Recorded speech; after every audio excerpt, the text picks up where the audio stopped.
Live stream. Got it. Meeting is now live on Facebook. Well, hey.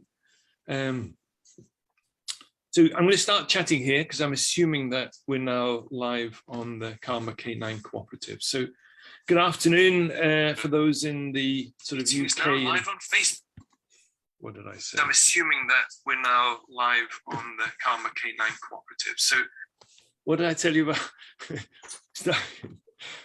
Facebook has this really annoying feature that the moment you go live, it kicks off a Facebook window and starts chatting away. I'm going, no, stop talking to myself. So start again. Greetings, everyone. Welcome to this Facebook Live session. Today I'm with Rebecca Warner Trono, get it the right way around, sorry, who's going to be talking today about animal communication. I'll do a quick intro about myself and then introduce Rebecca. So my name's Colin Scriven. I'm a dog listener, have been for about 9 or 10 years. One of my sidelines is taking my dog Jenna into school to do work with kids. We've got a reading program. We teach them dog listening, and we've had other programs that we've run with them, and that's with a social enterprise I run called Doggy Chillin' CIC. So that's a bit about me. Over to Rebecca now. So my understanding, Rebecca, in a former life you were an accountant, is that right? Yes, actually I supervised an accounting department for many years, and then I became a personal trainer. And I did that for almost 20 years, developed a cancer rehabilitation program for those who were in treatment and recovering from treatment. And then dog listening is somewhere in there. But for the past 9 years, I've been a dog listener. Good. Yeah.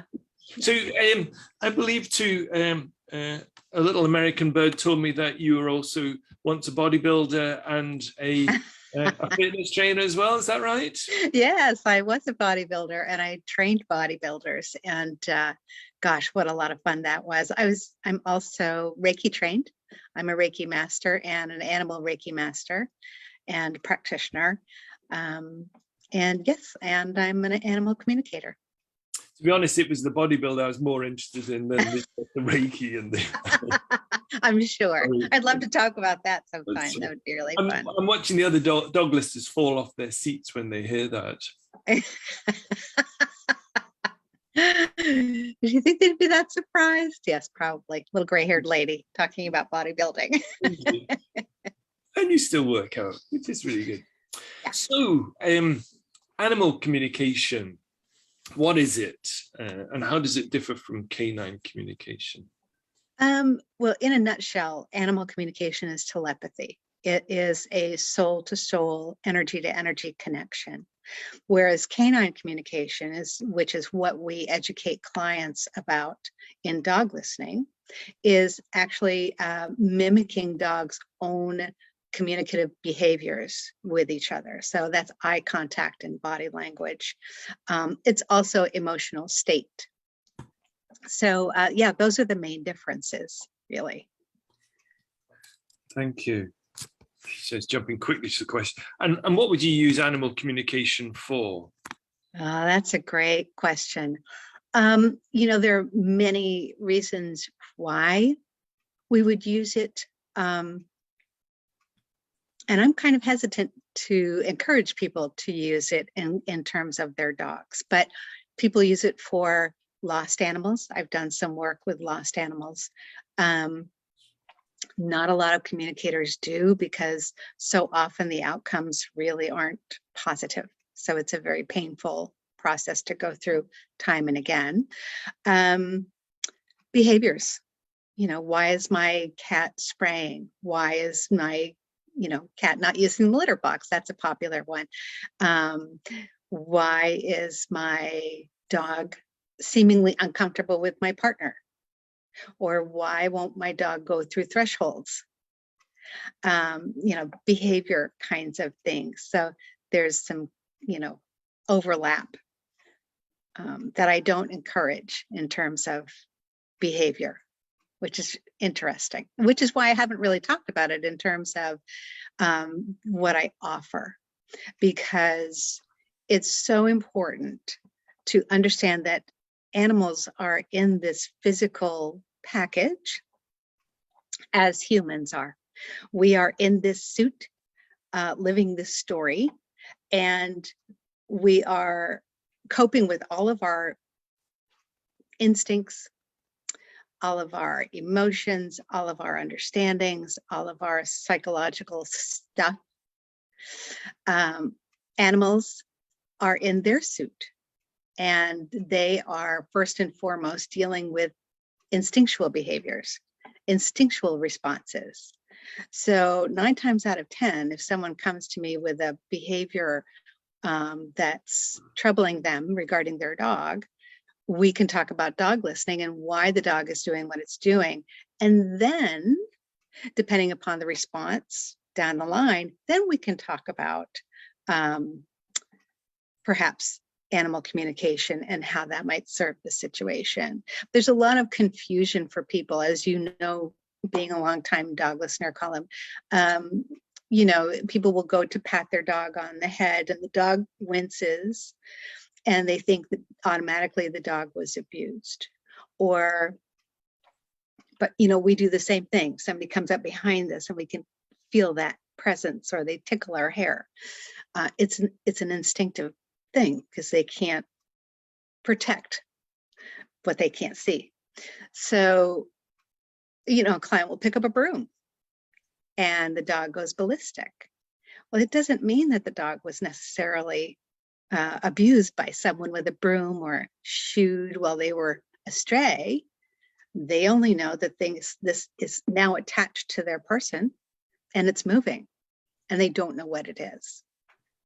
So, that's a concrete behavior. That's a concrete understanding of the dog's instincts kicking in versus, well, let's dig into what may have happened to him in his past and, see if we can heal that. Mm-hmm. Thank you. Yeah. Just a matter of interest, how did you get into animal communication in the first place?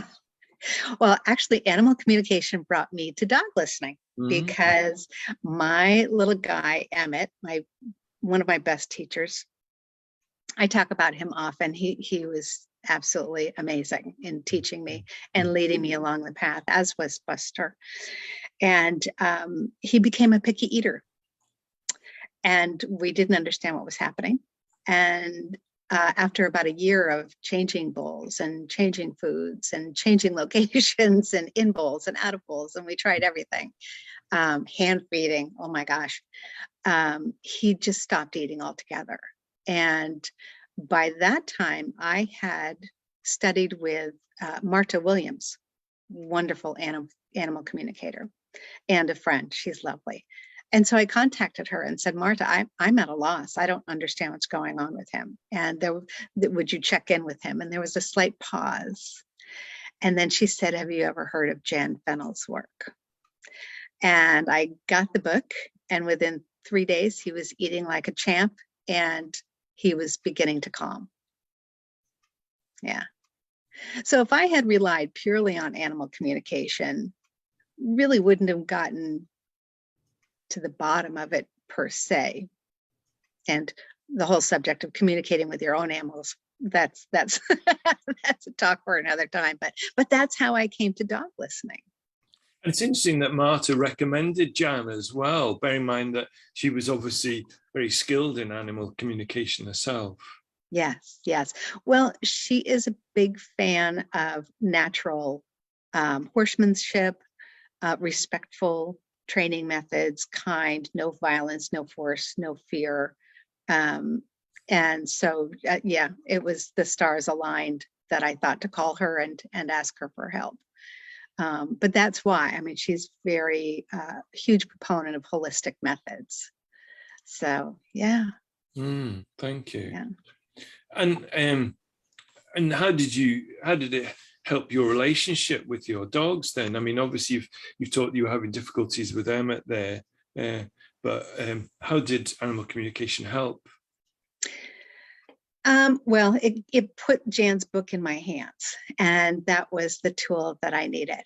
But along with that, I'm trying to remember how long I had been studying animal communication and practicing it. I think it was in 2004.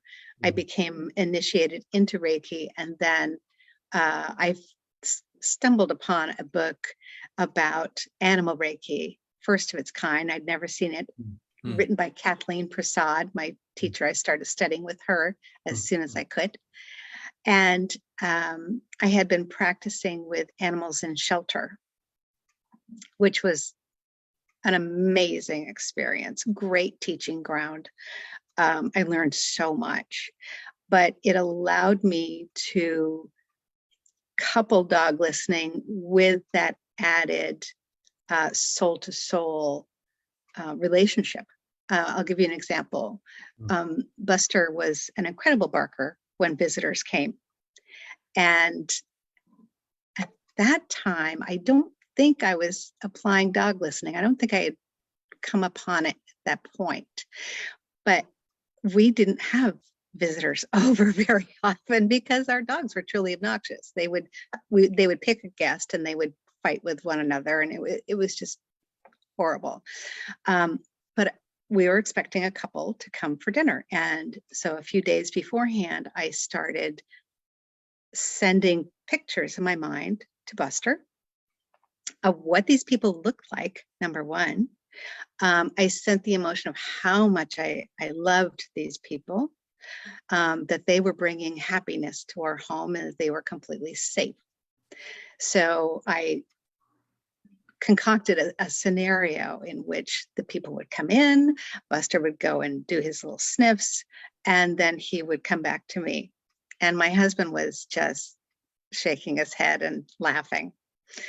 And I just wait, you'll see.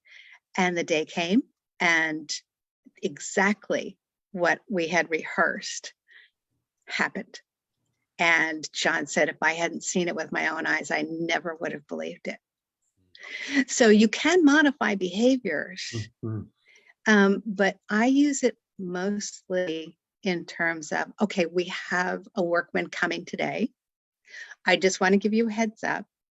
It's just that added level of respect and communicating that this is really okay. And then you follow through with the physical behaviors of dog listening. So it's a nice pairing. Definitely. I'm actually glad that, oh, hi, just noticed Ali's on. She's just saying she loves hearing you talk about AC, Rebecca.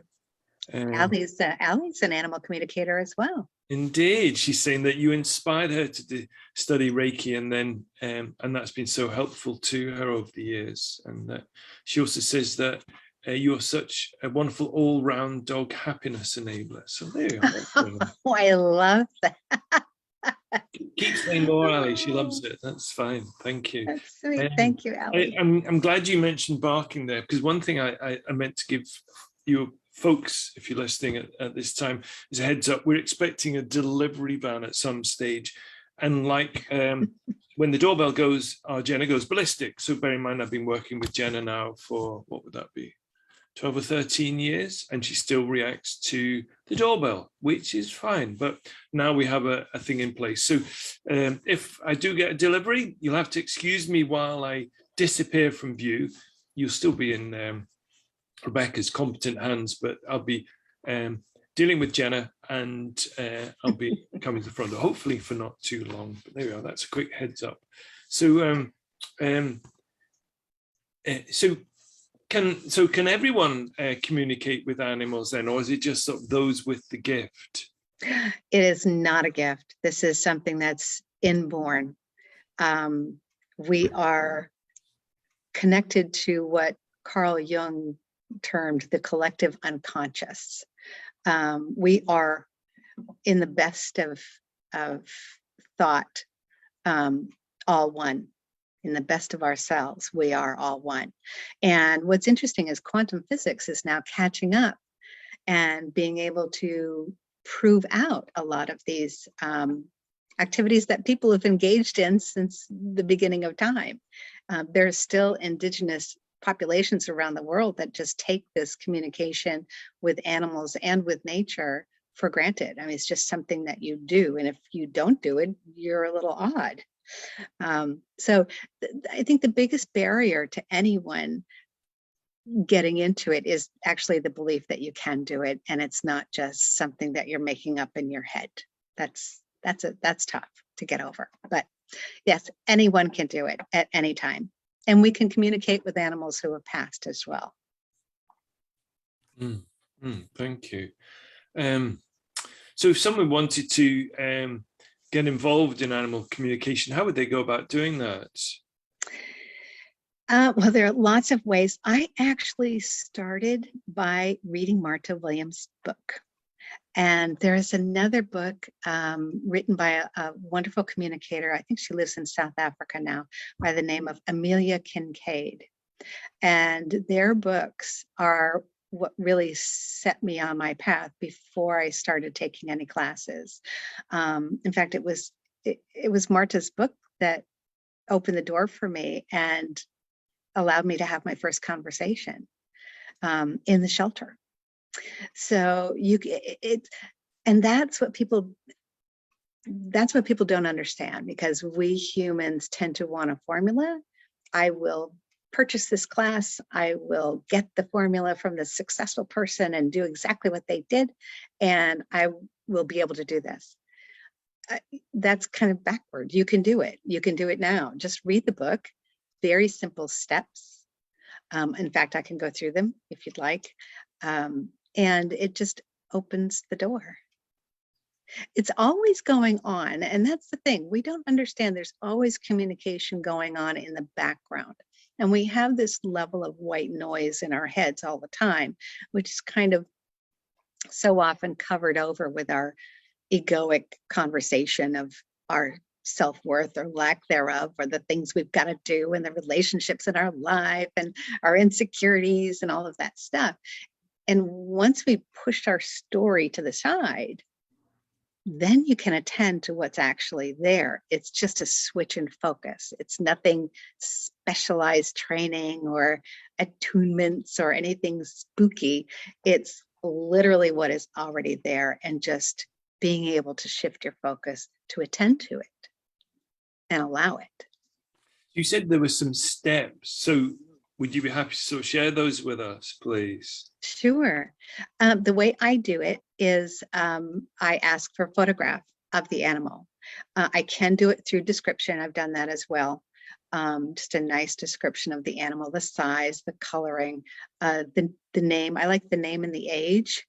I don't necessarily think you need the age. We humans like ritual. And so I will sit with a picture, one in which I can clearly see the animal's eyes, and then close my eyes and envision that animal in front of me. And then I will invite them to interact with me. And once that animal comes to me and we have an interaction, whatever that might be, because some dogs aren't keen on being touched, some dogs love affection, whatever that interaction is, once that animal starts moving to me, I know that we've made that energetic connection. And then I simply ask them, what would you like to share today? So-and-so, your person invited me to have a conversation with you. Here are their concerns. So I want to hear from you. What's going on? What would you like to tell me? And that's really it. I mean, you can hear words, you can see pictures. I'm very visual. I'm very clairvoyant, so that's what I get a lot of that. I have a lot of knowingness, so it's sort of like when the phone rings and you know who's on the other line. It's that, certainty, it's there. You can see colors, you can feel emotions, how did that feel for you? Or you can do body scanning. I had this lovely client come to me because her dog was suffering with digestive issues or some kind of issues. They didn't know what it was. And he had been tested from stem to stern and they had no answers. And when I connected with him, I felt heartburn of all things. Yeah. And so I mentioned, we do not diagnose. I don't call myself a medical intuitive, although that's part of the communication if you want it to be. And sure enough, he was having that backwash and they were able to help him. So you can feel things in your own body that are corresponding with the animal's body. Once I heard liver, and I was connecting with an animal who had passed, and sure enough, the animal had passed of liver cancer. So there's a myriad of things that can come in. My first conversation was with two cats in the atrium of a shelter, and one, oddly enough, had a British accent. Brilliant. But it was a spontaneous kind of thing. So you can have actual conversations. And the lovely thing is having this skill, practicing this skill and taking it into an arena such as a rescue or a shelter is so, so wonderful, because you can help animals to envision their future. What do you want your future to look like? Who would you like to live with? What qualities do you want to see in this person? And this is what I did that very first time with those two cats. And this woman came in, she completely matched the description the cats wanted. She described the life that she was going to give the cats, complete with window seats and lots of brushing.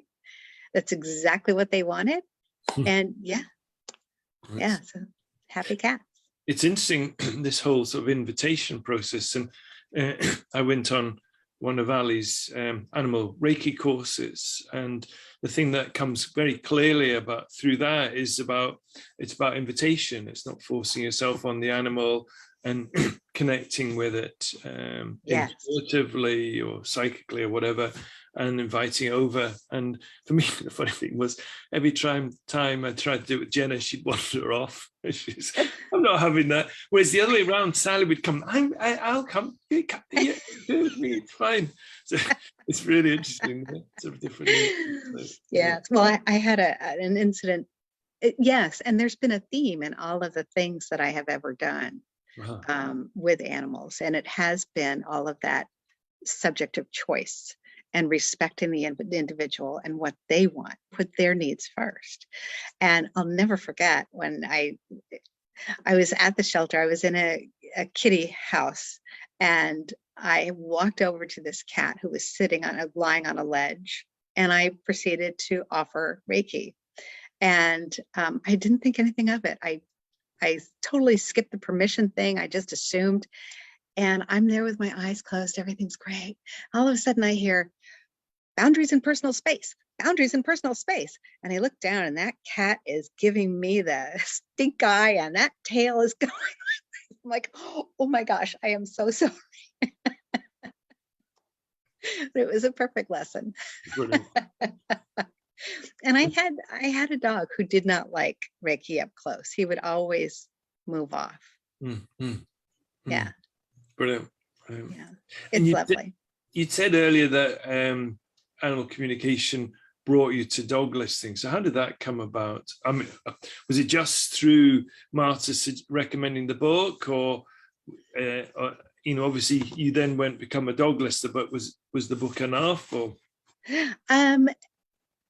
Jan's book, oh my gosh, it's so rich with it's such a deep dive into dog listening.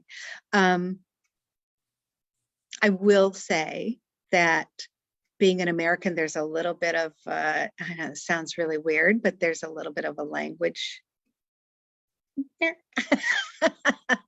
And I found it a little bit challenging to pull out the information that I needed personally. Now, someone else with a different learning style can dive into her book and take off and be great. But I did find that I needed additional support because there were things that I didn't understand.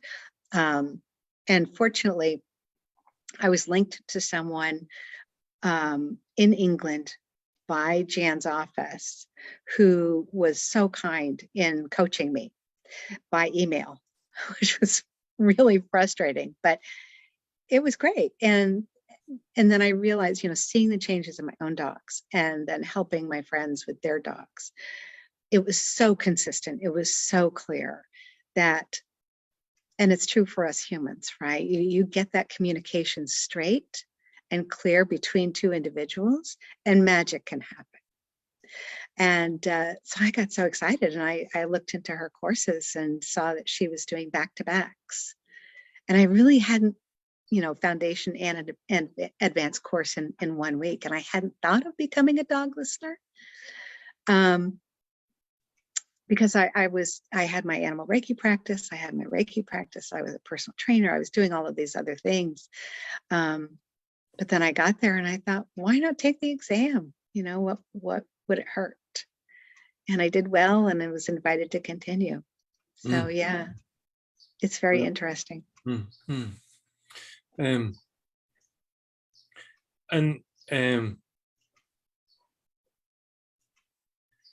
I'm just sort of trying to think then in terms of dog listening and animal communication.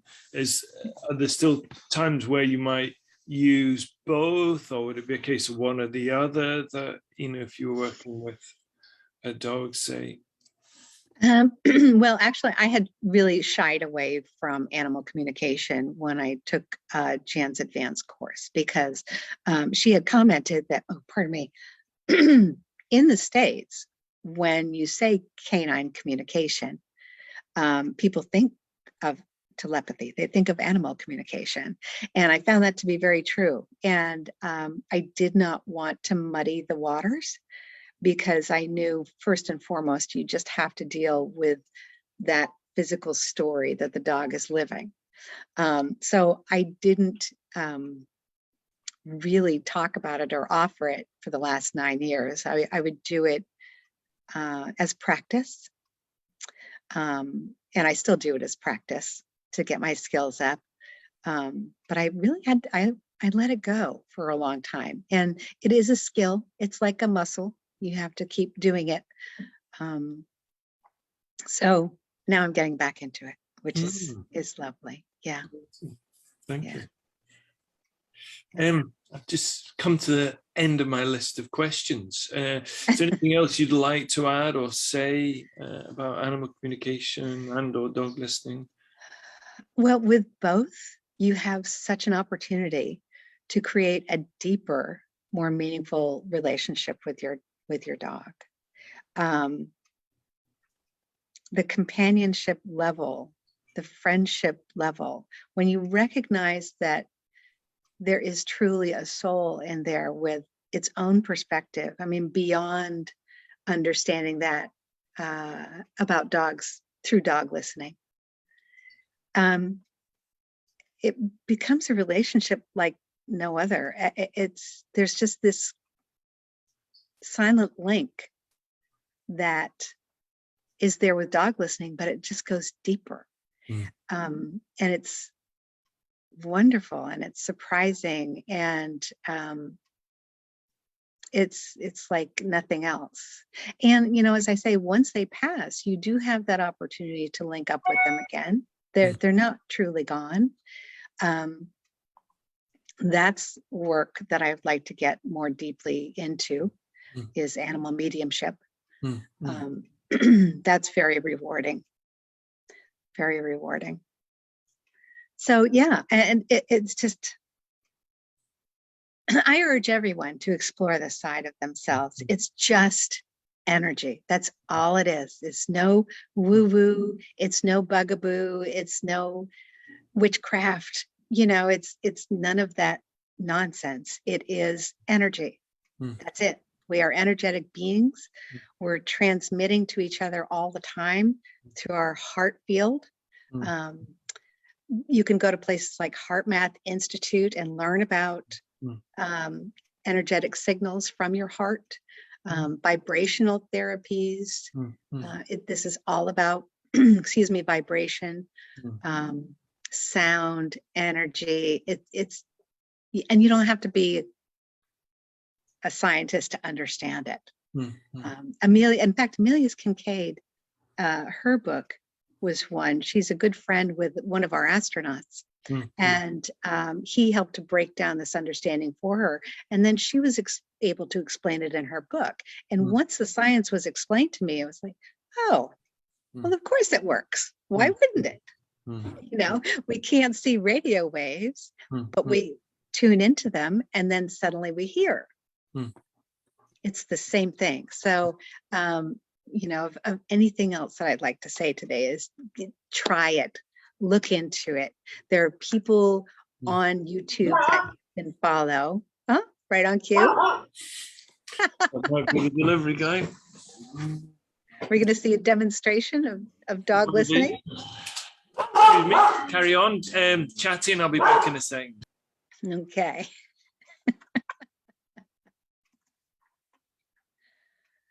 I'm just going to see if there are any questions. I don't see any questions. So as I was saying, I think Amelia Kincaid's book is called Language of Miracles. Marta Williams has several books that are really, really helpful in terms of animals and their behaviors and what you can utilize animal communication for. I keep mine fairly limited in scope when it comes to that because I am so focused on dogs, and I strive to get people to see the dog as a dog and not a human child. So I tend to tackle that physical story first. But Marta, look up Marta Williams, Marta Williams. She's just the most wonderful, inspiring teacher. So I had been just talking about how people can get into it. Did you mention Marta's book? Yes, I'm trying to remember. Is it Learning? No. She has one called Ask Your Animal. I think I'm in that one. Yes, and it's about behaviors, handling behaviors. The thing I want to say about communication, animal communication coupled with dog listening, something that is just a little added help is to be able to communicate to your dog, gosh, this upsets me. Or, your barking really hurts my ears. Could you tone it down? I did that with Emmett. I was able to teach him how to whisper. So if he barked too loud, because he was a small dog and it was very shrill, and I would look at him and say, "Oh, ow," and he would whisper for me.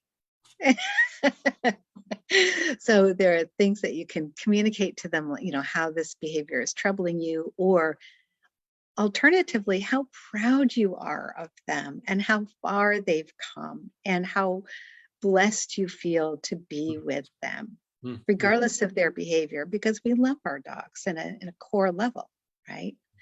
So, I mean, that I tend to give that first. Let's give the gratitude and the appreciation. Often dogs will come into our lives for a reason.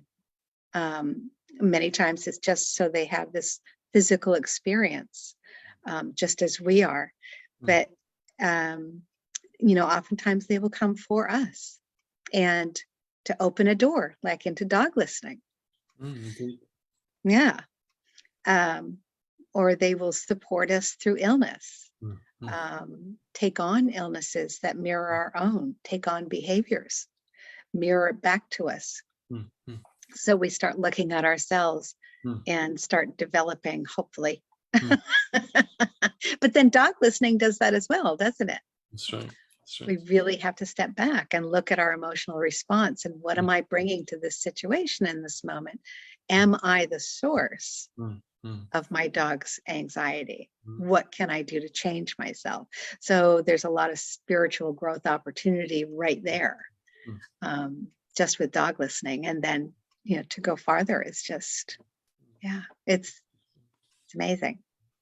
So if anyone was listening, just what happened there with Jen and her reaction, just to explain what I did, was that she will react to the doorbell going, and it's pointless doing the thank you and the look at that point, because she will not listen. She just goes from 0 to 10 straight away.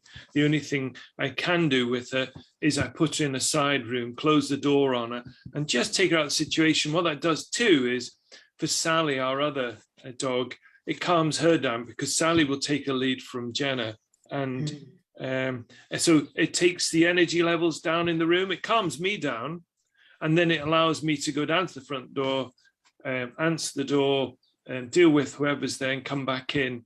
And then when Jenna's quietened down, it's usually by the time I come back up the stairs. We live in an upstairs flat with stairs down to a front door. So by the time I've come up, she will calm down. And if she's calm, I'll let her out and, and say nothing about it. But rather than me shouting at her to tell her, shut up, and raising all the energy levels, so I'm stressed when I go to the front door, it just takes the energy levels down. And then I think it was like what you were saying there about our dogs. It's, very much about us listening to them. But I think too, there's the other thing, that Jen won't listen to me until she's calm. So yeah, that was just a live, straight to a timeout rather than a thank and a look, which I would normally do if levels weren't so stressed. That's the same with Leonard. He's still, when someone comes to the door, he just goes to 10 and plus. And so I anticipate that someone's coming, put a leash on him that's trailing, thank him, pick him up, pick up the leash, bring him to his crate, good boy, close the door. And I can see he's been with us for a year and a half almost. And I can see his response is starting to decrease a bit. So when I come to the door and say thank you, he actually steps back for me now. But he's still, oh my God, we're all going to die. So, but he very happily, as soon as I pick up that leash, he's pointed to his crate. He knows where we're going to go. So getting there, but I don't know that he'll ever be able to handle someone coming to the door. And it's like any of us, right, Colin? I mean, if we're in a panic. Absolutely. And what's interesting is that I can make our doorbell go off without having to go to the front door. And so if I make the doorbell go, Jen won't react. It's only the process of me going to the front door. And my guess is my pulse rate goes up when the front doorbell. Well, yes. And I imagine she's tuned into that, because I did a lot of desensitization, up and down the stairs, ring the doorbell, etc. And in the end, it's so much easier just to put it in the side route. Sometimes we disconnect the doorbell if we know someone's coming, or we'll meet them at the front door. Just anything that will take her energy levels down. And sometimes if someone comes in and I know they'll follow the rules, I'll leave her out. She'll be a bit pushy. Other times, if I don't, I'll put her in the side room and wait until they've gone, or that everything's calmed down, or they're behind the dog gate, something like that. So, and isn't that nice leadership communication as well? Absolutely. That you're removing them from the danger. Yeah, exactly. Yeah. It's interesting. But you mentioned your heart rate going up just because you go to the door, and that's a lot of what I do is explain to my clients, even if it's someone that you know and love, it's going to the door. You still go through that physiological response, and the dogs can't suss out whether or not it's, oh, I'm so happy to see you, or I'm an insecure host, or I don't know this person at all. So it's better to take them away and show them that I'm making this decision for you and I'm just going to keep you safe, than have them try to cope with all of that stuff, excitement. Good. Well, I think I've taken up enough of your time already. I really appreciate you talking about this, and I hope others enjoy as much as I have. And thank have you. a fan of Ali out there. I don't know if she's still listening. So just say thanks very much, and look forward to whoever's next on Facebook Live for the group. Wonderful. Thanks so much, Colin. This is so close to my heart. It was just a thrill to be able to sort of come out of the closet and talk about it in public. And if anyone has questions, if they want to learn more, they're more than welcome to reach out to me. And I'd be very, very happy to talk with them about it and point them in the right direction. All right. Okay. Thank you. I'll end the session and catch everyone else on the group. So just to let you know that we've got a YouTube page called the Karma Canine Cooperative, and we're looking at having a website come online at some stage, which would be linked to a newsletter as well. So thank you very much. Bye. Bye.